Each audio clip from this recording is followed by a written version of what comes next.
अखिल भूमंडलीय सर्व शिरोमणि मुनि समाज के संस्थापक आदि मुनीश्वर योगेश्वर सदगुरुदेव शिव मुनि महाराज की जय।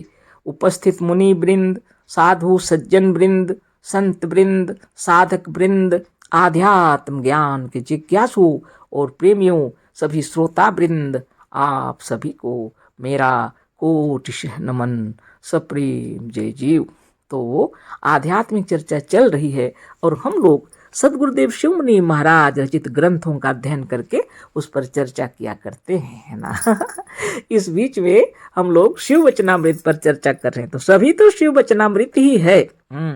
आप भी सोचते होंगे, है ना। पुरानी ज्ञान शक्ति लेकर के थोड़ा उससे भी हम लोग चर्चा कर रहे हैं। अभी मेरे हाथ में जो ज्ञान शक्ति है ना, ये मेरे लिए अविस्मरणीय है ना। बाप रे, क्या बताऊं मैं। इस ज्ञान शक्ति को पकड़ते ही मुझे मेरे दादाजी याद आ रहे हैं, है ना। 1970 में हम दीक्षा लिए हैं। मुनि केशरी बाबा भोलेनाथ जी मुनि से हम दीक्षा लिए हैं, है ना। साधन करते हुए 4-6 महीना हो गए थे जब दादाजी ये ज्ञान शक्ति हमको दिए थे पढ़ने के लिए।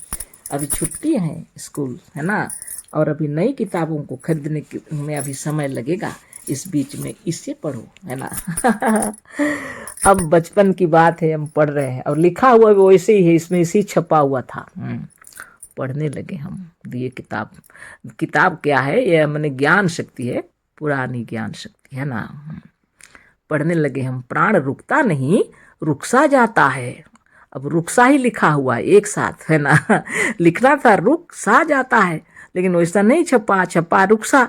अब हम सोच में पड़ गए, क्या है यह, क्या चीज होता है, रुकसा क्या होता है, समझ में भी नहीं आ रहा।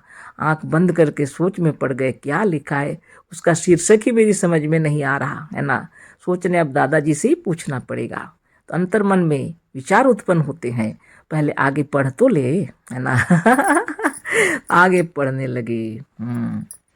कभी कभी 2 घंटे 3 घंटे एक आसन से पालथी मारकर स्थिर बैठ जाने से जब फिर उठने की इच्छा होती है और पैर की ओर ध्यान जाता है, तो ऐसा मालूम होता है कि दोनों पैर निष्प्राण होकर निश्चल पड़े हुए हैं। रक्त का प्रवाह भी इधर नहीं है। पैर का ध्यान आते ही पैर हिल जाता है और उस ओर ध्यान जाते ही उधर की ओर चेतनता दौड़ पड़ती है। उधर पैर की ओर झुनझुनी सी उतरती मालूम होती है। यह क्या है? यह प्राण और रक्त की विशेष गति है जो पैर की ओर हो गई है, वही है। बताइए। सदगुरुदेव शिव मुनि महाराज की जय। कोटि कोटि नमन। मेरे दादाजी को भी कोटि कोटि नमन। ये किताब पहली बार मैंने गुरुदेव की किताबों में से पहली बार सदगुरु की वाणी को पढ़ा है ना। सर्वप्रथम यही किताब हम पढ़े हैं। मतलब ज्ञान शक्ति है मगर किताब मैं बोल रही हूँ पत्रिका, है ना। बचपन में। और एक छोटे बच्चे को भी यह समझ में आ जाएगा।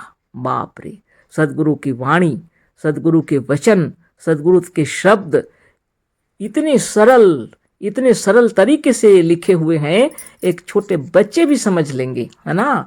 और गहराई, अनंत गहराई, आत्मशक्ति की महिमा इसमें बखान किए हुए हैं सदगुरुदेव, है ना। मेरे दादाजी श्री मुनिराज रूपनारायण बरदियार जी की जय और हमारे परम पूज्य सदगुरुदेव शिव मुनि महाराज की जय। और उन्हीं की कृपा से हमारा इस घर में जो जन्म हुआ, मेरे दादाजी की कोटि कोटि नमन, है ना। जो मुझे यह ज्ञान मिला, है ना। बाप रे बाप, यह अनुभव तो हमें बचपन में कई बार हुआ, मुझे न कि मालूम नहीं था। यह क्वेश्चन भी यहाँ दिए हैं गुरुदेव। जब हम लोग खड़े हुए तो झुनझुनाहट क्यों हुई, उसका उत्तर यह क्या है, यह प्राण और रक्त की विशेष गति है जो पैर की ओर हो गई है, वही है। बाप रे, हम बोले। जब 2 घंटे 3 घंटे एक ही आसन से पालथी मारकर बैठे हैं और उठने की इच्छा हुई तो पैर की ओर जब ध्यान जाता है तो मालूम होता है कि दोनों पांव निष्प्राण निश्चल होके हैं। रक्त का प्रवाह भी इधर नहीं है। पैर का ध्यान आते ही पैर हिल जाता है और उस ओर ध्यान जाते ही उधर की ओर चेतनता दौड़ पड़ती है। उधर पैर की ओर झुनझुनी सी उतरती मालूम होती है। यह क्या है? क्वेश्चन देखिए, सब मन में जो उठता है वह प्रश्न सदगुरु यहाँ लिख दिए हैं। हाँ, यह प्राण और रक्त की विशेष गति है जो पैर की ओर हो गई है। वही है, सैकड़ों बार भी पढ़ेंगे तो आपका हृदय रोमांचित हो जाएगा, ऐसा लिखे हैं सदगुरु, है ना। अब आप खड़े होकर पैर को हिला देते हैं, पैर की अंगड़ाई लेते हैं। बस पैर की ओर जो रक्त और प्राण की कमी हो गई थी पूरी हो गई, और थोड़ी देर बाद झुनझुनी बंद हो गई। बाप रे अब यह पैर जो निष्प्राण सा हो गया था, इसमें प्राण और जीवन आ गया। अब यह चलने योग्य हो गया। इससे क्या सिद्ध होता है कि पैर इतनी देर तक निश्चल और स्थिर होने के कारण सचमुच बिल्कुल मुर्दा या निष्प्राण नहीं हो गया था, किंतु निष्प्राण सा हो गया था। इतना दूर पढ़ने से फिर हम शीर्षक को पढ़े, है ना। अब हम सोचिए मन के अंदर, प्राण रुकता नहीं, रुक सा जाता है होना था, है ना समझ में आया तो बहुत बड़ी बात है धन्य धन्य गुरुदेव, है ना। अब आगे पढ़ते हैं। यही दशा समाधि लगने पर होती है। रक्त और प्राणों का प्रवाह शरीर की ओर न होकर मस्तिष्क की ओर हो जाता है। समाधि लगती है हम लोगों को जब, है ना, उस समय का वर्णन किए हैं गुरुदेव। उस समय हमारा ध्यान मस्तिष्क की ओर ही रहता है, सारे जगत से हटकर हम एकांत में चले जाते हैं।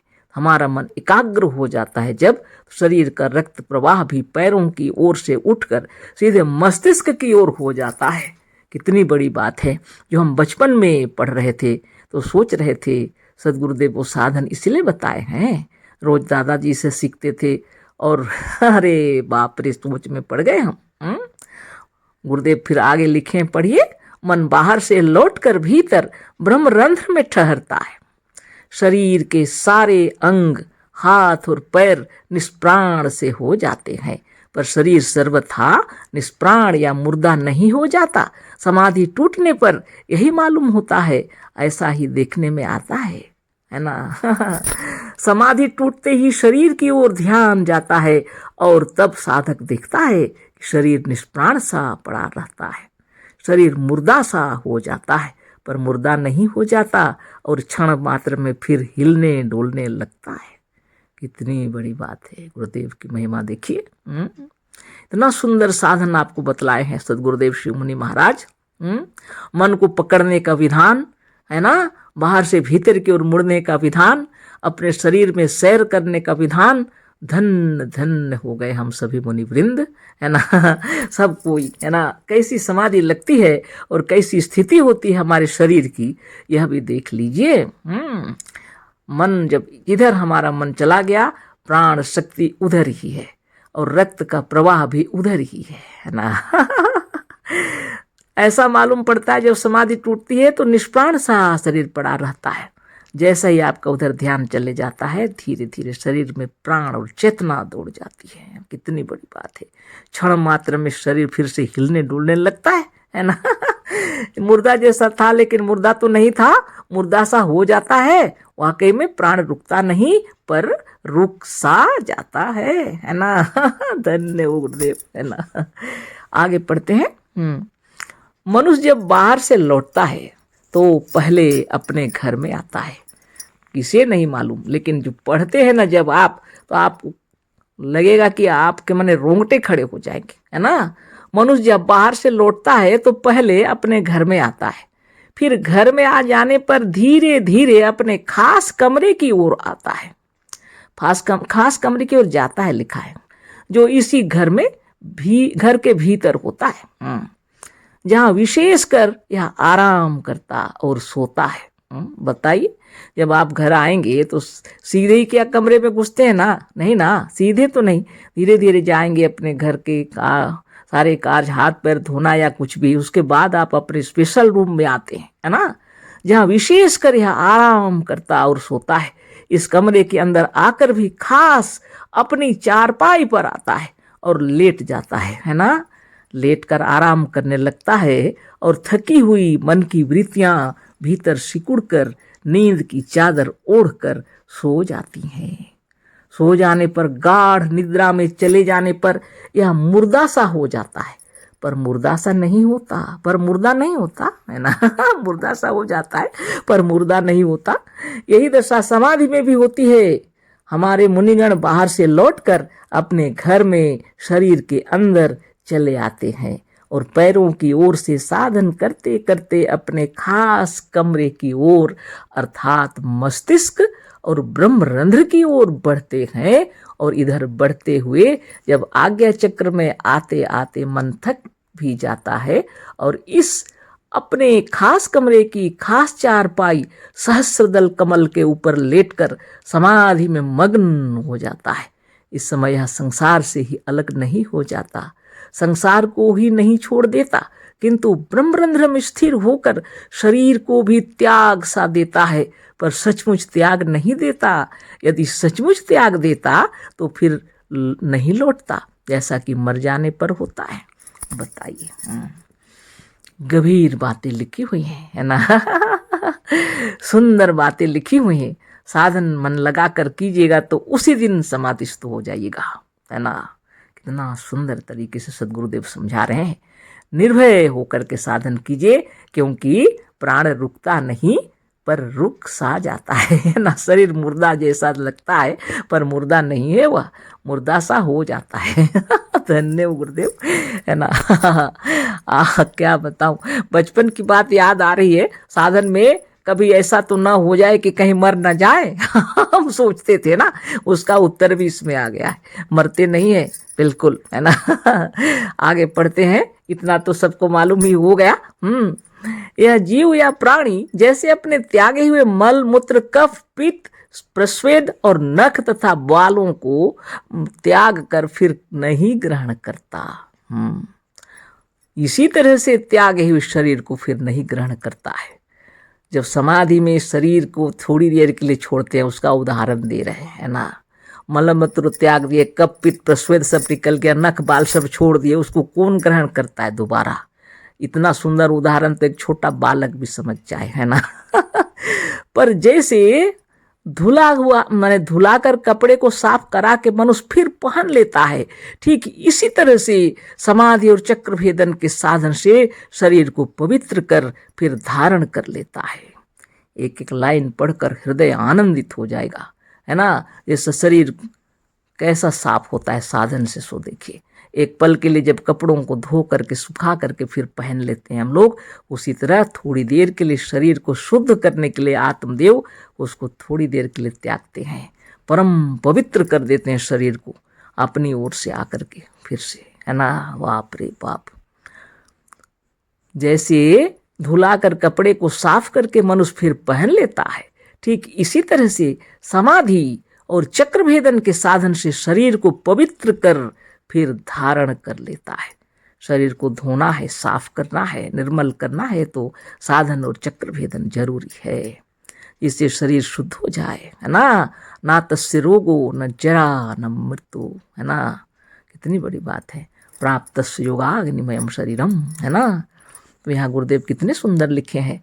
मनुष्य मैले कपड़े को धोने के लिए भी थोड़ी देर के लिए त्याग देता है, पर सर्वथा नहीं त्याग देता, अतः धो जाने पर फिर पहन लेता है। उसी तरह से शरीर को थोड़ी देर के लिए समाधि में प्रवेश कर त्याग देता है, पर सर्वथा नहीं त्याग देता। धोबी को केवल धोने के लिए कपड़ा दिया जाता है, सचमुच उसे दे नहीं दिया जाता। यदि सचमुच दे दिया जाता तो वह फिर लाकर आपको नहीं देता, है ना। लाकर नहीं देता है, और ना दान दिए हुए कपड़े को आप फिर ग्रहण करते। तो यहाँ तक पढ़ना बहुत बड़ी बात है ना। कितनी गहरी बातें हैं। प्रत्येक लाइन को अच्छा से पढ़ लीजिए, है ना। आपके हृदय में आनंद बिखर जाएगा। साधारण रूप से आप ध्यान लगाते होंगे, लेकिन इसको पढ़ने के बाद जब आप साधन करेंगे तो एक एक पल महत्वपूर्ण हो जाएगा, है ना, और समाधिस्थ हो जाएंगे, है ना। तो फिर अगला कल चर्चा होगी, है ना। समय इतना हो गया, इसमें समाधि का भी वर्णन किए हुए हैं, सोचिए। मन की महिमा कितनी तेज है। मन जिधर चल रहा है शरीर के अंदर, आपका प्राण भी उधर ही गति कर रहा है। साथ ही शक्ति ऐसी कि प्राण के रूप में रक्त की गति भी उधर ही हो रही है। ध्यान अगर आप मस्तिष्क की ओर कर रहे हैं, ध्यानस्थ हो रहे हैं, शरीर की सारी गति उधर ही हो रही है। बाप रे बाप, रक्त संचारण उधर ही हो रहा है, प्राणों की गति उधर ही हो रही है ना। अद्भुत। और इस एकाग्र चित्त के अंतर्गत में आप जप कर लीजिएगा, ध्यान कर लीजिएगा, तो शरीर निर्मल और निरामय हो जाएगा। कल फिर चर्चा होगी। अशेष धन्यवाद, कोटिशः नमन, सप्रेम जय जीव। सदगुरुदेव शिव मुनि महाराज की जय।